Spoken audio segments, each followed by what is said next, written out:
Hello and welcome back to another episode of the Weekly Waypoint, where today we are playing F-Zero. Why are we playing F-Zero? Well, because I've never played it before, and it was one of those weeks where I didn't really know what game to pick for the background footage of the Weekly Waypoint, and I was like, maybe I do some more SWTOR, maybe I fire up Unreal Tournament, and I thought, you know what? I want to do one of those things where I play for an old game that I've never played before, and I give you my thoughts on it as the first topic of the video. And I say I've never played F-Zero before. I tried it briefly when it came to NSO, and I've played a little bit of F-Zero 99, which is basically a modified version of this game. So, I'm not completely unfamiliar, but I did have to get in a practice round before I started recording just to learn the controls. That's the level that we're starting at here. For those of you who do not know me, I'm more of a Wipeout guy. We did a thing on the channel before where we played through all of the Wipeout games on the Weekly Waypoint, and I did say at that time I would like to do F-Zero as well at some point, but even just growing up I was more familiar with Wipeout, and those games, they're the same genre, but they're definitely different games. They play differently. By the time I got into Nintendo consoles, F-Zero was kind of a thing of the past. The Wii was my first home with Nintendo console. The DS, I guess the GBA was my first handheld console. So long-time F-Zero fans might be wondering, what the heck is it like playing F-Zero for the first time in 2026? Does it still hold up, or is it just a relic of the past? I'm here to tell you good news. It holds up. F-Zero is really fun, it turns out. I quite enjoyed my time playing it. It really nails that feeling of going very, very fast and trying to maintain control of your vehicle and not end up in a speeding ball of inferno. The controls feel realistic for the speeds you're traveling at, in terms of cornering is difficult and you get penalized for hitting barriers because you take damage, and you need to not take too much damage or you will explode. And there's a boost mechanic as well, and yeah, it's just a pretty good time. The one thing I will say is I feel like there's some rubber banding going on, because there are some times in this video you'll see I feel like I get really far ahead and then all of a sudden the guy in second place is right behind me again. And maybe he's just also really good at racing, but I don't know, it felt a little suspicious. But maybe rubber banding hadn't been invented yet, maybe I'm barking up the wrong tree there. I am playing on the beginner difficulty because I am a beginner, and I would like to see the Grand Prix without crashing out, and I mean that in the original sense of the term, not I'm having a heated streamer moment. But yeah, F-Zero's always had some pretty unique visuals. I don't think there's really any other game that looks like this, unless it's trying to intentionally ape this. But it looks cool. It leaves a lot to the imagination, that's for sure. But I like the design of the vehicles, and the soundtrack's really cool too. I know, it's not exactly a hot take to say that a beloved SNES game has an excellent soundtrack, but it does. I also found there was a decent amount of variety across the different tracks which you can race. Like, this one's set on the ocean, there's one in a minute set on the desert, and then some of the tracks have their own mechanics as well. Like the fourth track in this cup has a wind mechanic where you're being pushed to the side the entire time, which I thought I would hate, but I actually grew to kind of appreciate as mixing things up a bit. And then there's a track in the second championship where there's magnets which try and magnetize you to them, and I think you take damage if you do end up getting magnetized to them, so you have to kind of it took me a second to figure it out, but you have to you know how the left shoulder and right shoulders allow you to kind of drift a bit in one direction or the other? Drift is the wrong word, but you know what I mean. You have to kind of do that to try and stay off of the magnets. And yeah, it's cool. Definitely looking forward to trying out future F-Zero games in future weeks, unless something comes up and I wanna do some different gameplay. But even if it's not consecutive weeks, we will continue to explore the F-Zero series in the Weekly Waypoint in the weeks to come. But yeah, F-Zero, totally a game I can just see myself picking up and playing for the fun of it, and that's a sign of a pretty timeless game when it came out that long ago, and that's still something I would consider doing, especially since I personally have zero nostalgia for it. But F-Zero isn't the only thing that we're going to be talking about this week, and I don't know why I started this segue talking like a BBC presenter, but there it is. Let us smoothly transition into what I've been playing this week, the bulk of which is once again Star Wars: The Old Republic, the MMO that keeps on giving, or more like it gave a lot in the past, and I'm really enjoying playing that stuff for the first time. It's still giving though, there's stuff going on, there's an Easter event on at the minute, there's a rumoured expansion on the horizon. It's still by all respects a pretty healthy MMO. It's got a very stable player base, obviously not as large as something like World of Warcraft or Guild Wars 2, but, you know, it's doing good, if anyone was wondering.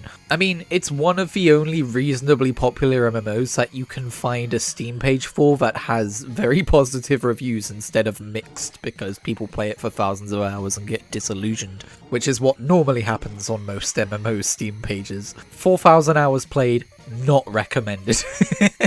For various reasons, sometimes justified, sometimes not. But anyway, just last night I finished up the Sith Warrior base game storyline. I'm not going to give any spoilers here, but I am considering doing a video where I do go full spoilers and just talk about it. Because I've been wanting to make more videos where I talk about game experiences after I finished them and stuff, a little bit like how I talk about books after I finish them over on Kritigri Talk Stories. Because this is, for those of you who aren't aware, the Sith Warrior storyline and every other storyline, they're like full 30-hour BioWare RPG campaigns. And there are certain stories, certain classes, certain origins that people hold aloft as being really, really well written and really good, like Sith Inquisitor and Imperial Agent. I've never heard anyone talk about Sith Warrior, and I had a really good time playing the Sith Warrior storyline. I rated it 4 out of 5 in my little spreadsheet of games finished. Yes, I'm counting it. And I have some criticisms, which I'd be happy to get into in that future video that I want to record. But the general takeaway is just, I had an absolutely fantastic time, and I think part of the reason why is that I didn't go for, you know, pure light side or pure dark side. I went with complicated. I went with sometimes makes vicious, cruel dark side decisions, sometimes makes benevolent light side decisions, and why did Irinax choose what he did? It was really interesting to explore him as a character in that way, and I would recommend people do that instead of just being like, I want to play a super evil dark side Sith Lord.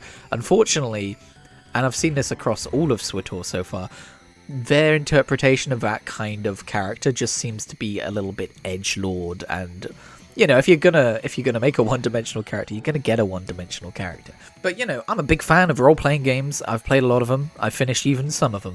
But there aren't that many role-playing games out there that actually really encourage you to roleplay, to get into the mindset of what your character would choose, not what you would choose. And BioWare, you know, Choices Matter RPGs are really good at that, and that's what Star Wars The Old Republic is full of. But it isn't just full of that, it is also an MMO, and you know, last week I made the background footage me doing a veteran flashpoint, basically a random dungeon queue, and I almost did that again this week, but I didn't. But this is a game which has a season pass and weekly objectives and stuff, and dailies and weeklies and bounties and all that good stuff, and I haven't really delved into that side of the game all that fully yet, ever in my life, despite having, I think I'm at over 100 hours logged now if you count my pre-Steam hours alongside my Steam hours. And so last night, after I finished the Sith Warrior campaign, I spent some time just doing some heroic missions, and I was a little concerned because it said heroic missions are recommended for 2 players. Missions are basically quests, by the way, so these are just daily quests. But I did just fine. Like, yeah, the enemies are tougher, but that's actually kind of engaging. At no point did it feel like a slog, at no point did it become a hassle, and maybe when they recommend 2 players, you can substitute that for your companion who's going to heal you while you fight, because I guess in the overworld it wouldn't work like that, right? You would still have your companion if you partied up with someone, it's just in instances that would change maybe. I'm not sure how this game does it, but either way, I had no issues as a level 50 doing some heroic missions on Dromund Cass with Vet as my companion healing me as we went. And yeah, SWTOR does a pretty good job of making you feel rewarded for completing weekly objectives and stuff. Lots of things pop off. Lots of shinies drop in your inventory and on your XP bar and stuff like that. And for a while, as I've been playing SWTOR, because it's been like such an obsession this week, I've reached the point of like, I kind of just want to play a game and turn my brain off. But the game I want to play is SWTOR, and I'm currently doing the story. And I don't want to turn my brain off when I'm doing the story, because I want to be role-playing as Irinax. I want to be focused on the narrative and the story it's telling me. But I also want an experience where I can just turn my brain off, put a podcast on, and mindlessly grind objectives. That's one of the reasons I play MMOs. That's a legitimate thing I enjoy doing. Helps me achieve kind of a zen state in relaxation and stuff. And I think I've found how to do that, beyond just queuing for veteran flashpoints. I think doing heroic missions and stuff would be a pretty valid way of doing that too. I'm glad to have discovered that. It also has a really nice quality of life feature where you can just teleport to your heroic mission objective instead of having to spend half your time navigating across the map to get to it. I'm sure that's something they must have patched in at some point. I doubt that was the original intention, but I really do appreciate it. It's quite nice. And I'm sure as I play through the expansions and I reach the end game, I'll discover more and more, you know, things like that where it's more live service game oriented stuff and, you know, less narrative heavy stuff. But I'm glad the game provides both, and it does a pretty good job with both as well. Also, for anyone currently playing SWTOR, I discovered the other day, or yesterday, that there's currently a Twitch drop campaign active to get a mount, which is basically ATST. That's what they're called, I think. Yes, it is, those walker-looking things.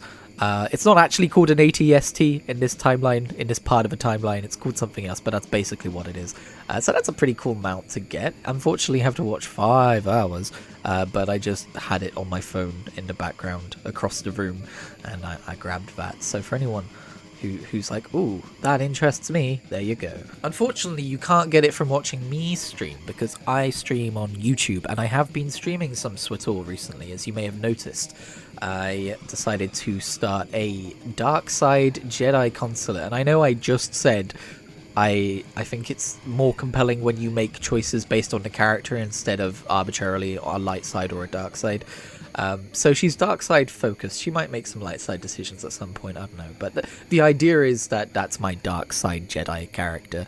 Much like how Irinax was originally meant to be my light side Jedi character, he actually has more dark side points. But that might change as we go forward through the expansions, because his character definitely developed over the course of the campaign. But Star Wars The Old Republic isn't the only game I'm playing right now. I'm also playing Star Wars Knights of the Old Republic, which is the original BioWare RPG that the Old Republic is semi-based on. And of course Knights of the Old Republic 2, which came after, which was made by Obsidian. Now, I have tried playing KOTOR before. I own it on Steam, and I you know, it's an older game, and it's quite unique in the way it handles and plays, and, you know, its approaches to various things. And I didn't, you know, feel comfortable within it at any point. I always felt like I was wrestling with some archaisms, and a bit like playing Morrowind. I didn't play it back when it was new, and therefore it was a little bit difficult to go back and play. But I decided to try again because I'm enjoying the Old Republic so much, and I love the Old Republic era so much. I've read some of the comics they did, and they're really cool. So I fired it up again, and promptly ran into some issues of like, you know, you can edit the INI file to make it fully HD, but the UI is gonna be very, very small, and so you need to download unofficial community patches, so on and so forth. And, you know, it's not exactly difficult, but in terms of I just want to quickly get in and check out this game, which is as invested as I was, I just kind of went, this ain't happening, I don't care. And then something happened. Then Luke happened. My friend Luke from the Grinding Gear community was like, well, you know, playing it on Switch is a very cozy way to play that game. And I went, it's on Switch! And despite already owning it on Steam, it is very cheap on Switch. And I went, I want to play this game on Switch, because that also eliminates all of the compatibility issues. This came out a few years ago, all that stuff would be baked in for the fresh port. And so I've been playing it on my Switch, and I've got further than I've ever got before so far, which isn't all that far in. I'm about 4 or 5 hours in. I haven't left Tyrus yet. At the minute, I'm still kind of just playing it, you know, when I go to bed for like an hour or so. So it's a very meandering pace. But I will say, I am a lot more comfy in that game than I ever have been before, and I think it's because I played through Mass Effect. Because obviously after Knights of the Old Republic, BioWare would go on to make Mass Effect, and there's a lot of shared DNA between those two games. There's a lot of similarities, especially in how the interfaces work and look and stuff. And yeah, I just feel more at ease playing KOTOR than I have before. And while my focus is still very much on SWTOR, I feel like It's just going to be like a project game that I play every now and again, and I'm going to slowly make my way through KOTOR on the Switch and have a good time with it. I already know the story of the game. I already know the twist and all that, because a few years back I did watch a video which was like, you know, when people put all the cutscenes back to back and call it like a movie version? I did that, but I'm learning that it's still worthwhile playing through the game yourself, because there are so many like side quests, and the journey of playing through the game and going through the areas yourself is very much worthwhile, and the gameplay itself is quite fun too. So yeah, I don't know if I'm going to be pursuing a light side or a dark side character in that game yet. I think I'll just see how the mood strikes me and what I feel like would be right for the character. But it's very fun playing through KOTOR alongside SWTOR and kind of like seeing the evolution of things, both gameplay wise and in universe. Also this week, I wanted to pick up something from the Square Enix sale on the Switch, because besides all the Pokemon games and Xenoblade, which I have a lot of baggage with in terms of whether I should restart it or continue an old save or whatever, I feel like most of my RPGs are on PC, they're on Steam, and I would like something which I can play cozily in bed, like KOTOR. Don't know why I didn't consider that I already achieved this with KOTOR, but it's too late now, Lamau. And I was kind of regretting the fact that I owned Octopath Traveler 1 and 2 on PC and not on Switch. I wasn't going to buy it again on Switch, not unless it went on extreme deep discount, which I don't think it ever will. But I realized there was one Square Enix RPG that I have played and know that I like, but haven't played much of and do not own because I played it on Xbox Game Pass, and that is the Trials of Mana remake, which is a little bit like an Octopath Traveler game in that there aren't 8 characters, but there's, I believe, 6 or 7 playable characters you can choose from, and each has their own kind of origin story before they link up and meet together. You can choose 3, but all characters do seem to appear in a story, so I'm not quite sure what the difference is there. But Trials of Mana is an interesting game, because first of all, it's not a turn-based RPG, it's an action-based RPG, which is pretty fun. It's pretty simple hack and slash with abilities and stuff. And the thing I would say about this game, which is part of a charm that I find so appealing, is despite being a new remake of a 2D game, it very much feels like a PlayStation 2 game in a way, you know? It's quite simple in many ways, and it's not ashamed of that. It's not afraid to admit that it's a video game either. Like, one of the main characters, Duran, one of his early motivations for going out on adventures because he wants to learn how to change his class so he can grow stronger. You know, the story and the lore isn't that deep, the characterization isn't that serious, but it's just charming, and yeah, so I picked that up. And I'm the 3 characters I've chosen, by the way, for anyone wondering, is Duran is my main character, like he was in the Game Pass save file I have, but then I chose differently for the other 2. I've got, oh, I don't remember their names, hang on, let me look them up. Angela, who's more of a mage character. Duran's like a sword user, by the way, I should have mentioned. And then we've got Reese, who she uses spear. So, you know, I'm a Dragoon main in Final Fantasy XIV. I'm always going to choose a character who uses a spear. And I'm not that far through at the minute. I'm probably 5 or 6 hours into the main story. And I'm just having a lovely time of it. It gives me a little bit like Dragon Quest vibes, especially Dragon Quest XI. Again, it's not as lore heavy, it's not as serious at points, but the whimsy reminds me a bit of Dragon Quest. The art style reminds me a little bit of Dragon Quest, despite the fact that it very much feels like it has its own identity. You know, it's not Dragon Quest flavoured or anything like that. I'm really enjoying the music so far as well, I should say. This is one of those games which allows you to switch back and forth between the original soundtrack and the new version. And I'm just sticking on the new version because it's so nice. So's the original version, it's very nostalgic, but I feel like I want to play through the game with the new soundtrack that they made for it. And yeah, I suppose I'll keep you updated on that game as time goes on. But yeah, I'm wary of juggling too many RPGs, as is something that I am known to do. I juggle too many and then I drop them all and I don't finish any. But yeah, I guess that's what I'm currently playing. Star Wars: The Old Republic. I never actually mentioned what I'm going to do next. I'm still deciding whether to do another origin story or whether to just get through all the expansions, which is something I've not really done before. I've only done the first one. But I'm also playing Knights of the Old Republic and Trials of Mana. Those are my 3 RPGs. I will not add a 4th unless you count Pokemon game of which I'm playing multiple as well. Oh no! Oh, also the demo for Tomodachi Life Living the Dream released this week, and I played through that.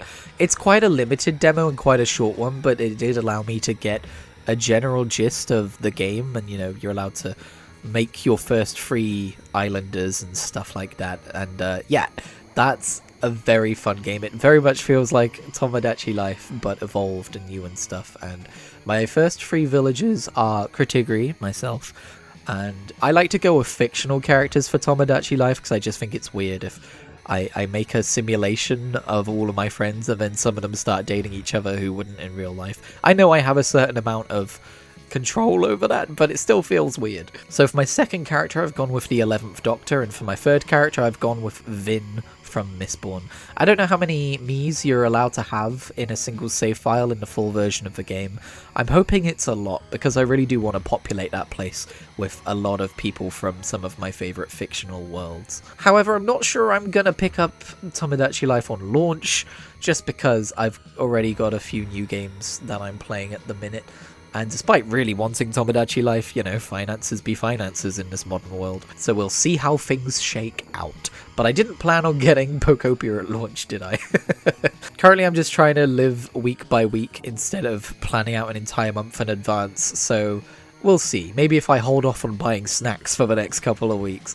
Not that I buy that many snacks, but you know what I mean. Finally, a few story things before we go, despite not being on Kritigri Talk Stories. I've started reading alongside, I do this a lot, like I'll be reading an audiobook and then I'll read like a physical book as well, because I read them in different times and stuff. I've started reading the first Star Wars The High Republic book, because while I'm really interested in the Old Republic, this originally came about from me really wanting to get into the Legends universe, like the original extended universe. But again, being like, I should hold off on buying new things as soon as I want them. I was like, oh, I have a first trilogy of the High Republic books, and I haven't read them yet. So I've started that. I'm about 4 or 5 chapters in, and I'm having a pretty good time so far. It's a pretty interesting book. It's not crazy, it's not incredible, but it's got an interesting premise, and the way it delivers on that premise is pretty fun so far. So if I finish that book, I will get a review up on the channel. And yeah, as far as audiobooks goes, I'm still reading Isaac Asimov's second book in his robot series, The Naked Sun. Very much enjoying that. More to come on that. I also have a couple of DC Compact comics coming in the post. Ooh, exciting. Also, Daredevil Season 2 have started up, which took me a little bit by surprise because I don't pay that much attention to that side of nerddom despite enjoying it. And yeah, episode 1 was pretty good. No spoilers, but I enjoyed it fairly well. I feel a little unprepared for it because, again, I wasn't expecting it to come out yet because I wasn't paying attention. I was kind of like, do I rewatch Jessica Jones before it comes out? Do I rewatch The Punisher before it comes out? Because I rewatched the original Daredevil before Season 1 came out. Do I rewatch Season 1 just so it's fresh in my mind for Season 2? Turns out that's not so necessary. They have a very good previously on section for the beginning of the season. But yeah, that's pretty fun. I'm invested in that. I'm especially interested in Season 2 because it seems from behind the scenes stuff they've talked about that this is when the people who took over the show after the original people, it wasn't working out with them. This is their first completely original material of okay, we're writing all of this now instead of we're just remixing some ideas. And I will say Season 1 of Born Again, even knowing that it was originally going to be something else and they pivoted and altered it to be something more familiar, it's still an absolutely solid season of television, and you can't really see the cracks unless you're looking very, very hard and making some assumptions, which is a monumental feat of telly, in my opinion. But yeah, there's that, which I'm really enjoying. I'm also still really enjoying Scrubs, by the way, the Scrubs reboot. If you haven't seen it yet and you enjoyed Scrubs, you've got to see it. It feels like we never left. I'm not the only person who's saying that.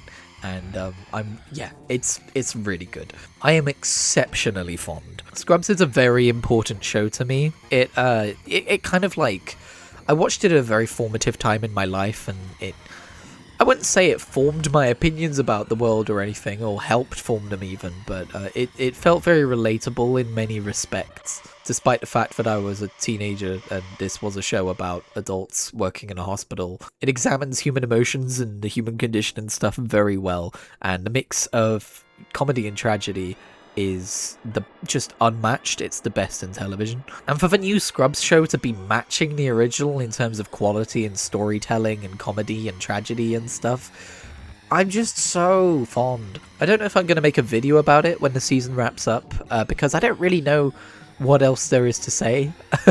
When it comes to like something like Daredevil, I can talk about plot points and stuff. I guess there are plot points in Scrubs I can talk about. We'll see. I'm not sure. But if I do, that'll be over on Kritigri Talk Stories. But yeah, that's what I'm playing. That's what I'm watching. That's what I'm reading. What else is there to talk about? How about the fact that I think I might want Crimson Desert?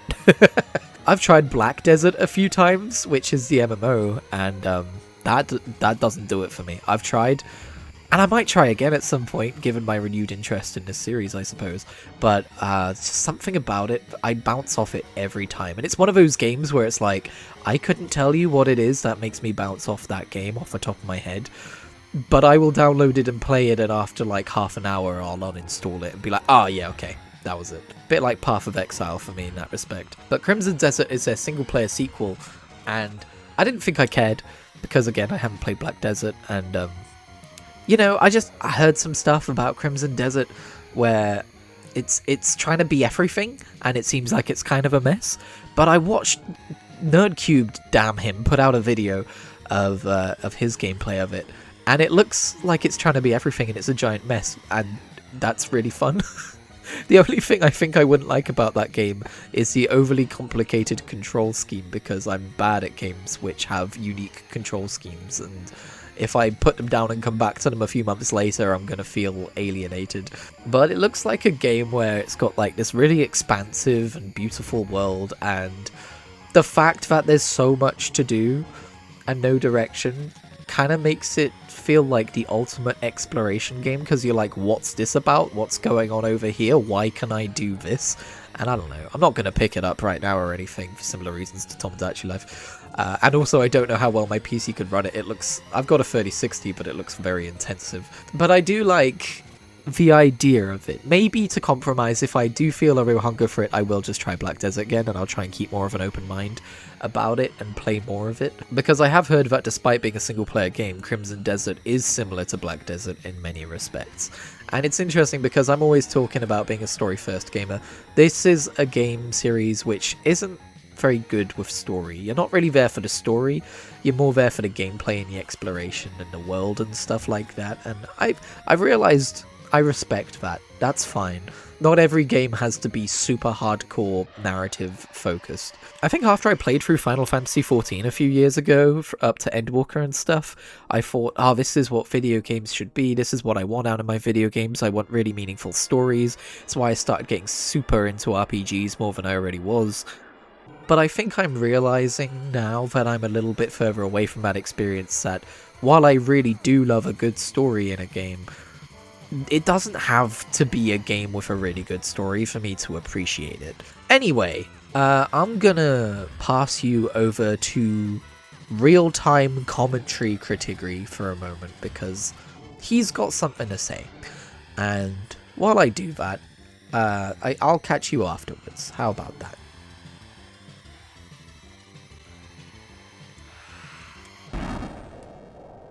Oh! Okay. Damn, that's harsh. Okay. Alright then. And that's gonna do it for this video. Thank you so much for tuning in. Please leave a like if you enjoyed it, and feel free to subscribe for future videos. I make this particular series weekly. I will catch you in whatever I make next.